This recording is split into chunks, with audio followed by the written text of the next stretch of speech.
Hi, my name is Camilo Gonzalez, and this is my mini speech 6 on ethics. What responsibility do public speakers have to keep violence from happening in Baltimore or elsewhere? I'm assuming that by public speakers, this means the media. I strongly feel that the media has a great responsibility to educate the viewer instead of just creating headlines and creating more news.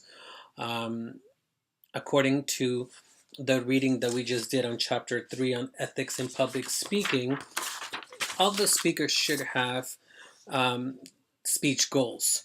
1. Promote diversity. 2. Use inclusive language. 3. Avoid hate speech. 4. Raise social awareness. And 5. Employ respectful freedom of speech. Um, I think the media lacks a lot of those goals. I think nowadays, they focus more on the bad news than the good news. Um, they just want to generate more news and more news and more news.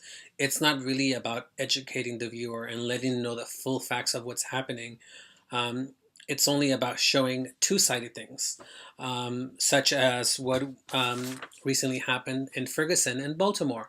The headlines were all white cop shoots black person or black person dies in the hands of white cops. The emphasis was more on the race itself of the people involved in the incidents instead of the actual situations. Um, and as the riots went on or the protesting happened, the media kept mentioning it and kept bringing it up. All about race, white versus black. And even though at that point they saw what chaos it was creating in the communities, they were still feeding into it. Why? Because it was creating more news. So therefore, their ethics went out the door, and it was more about the news. Um, and I think that's all around with news, either in writing or on television. It's all about creating more news. It's never really about informing people of the full picture, the full aspect of things. All you see headlines, this versus that. Never the why, what led to what incident. So that way the audience can make an ethical decision, a conscious decision of what's right and wrong.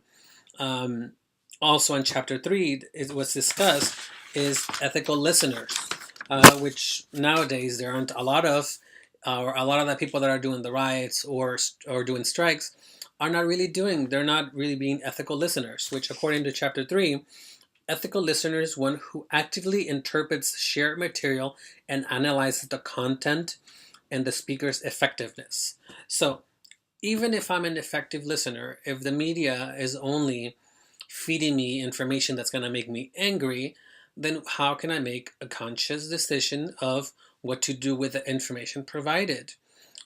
For example, if I'm black, and I already tend to feel that it's this race or this battle between whites and blacks, and all I see in the news is white cop versus black person, or white cop shoots a black person, then of course I'm gonna react, or I'm gonna take that wrong information and react towards it, or make the wrong decisions.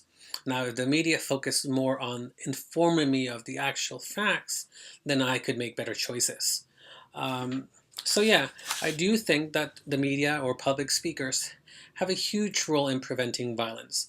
I think when there's incidents in the community that happen that are creating events that are of negative consequences, the media should step in and really clear things up instead of making it an issue about race or education level or educational background or Latinos versus whites, blacks versus whites.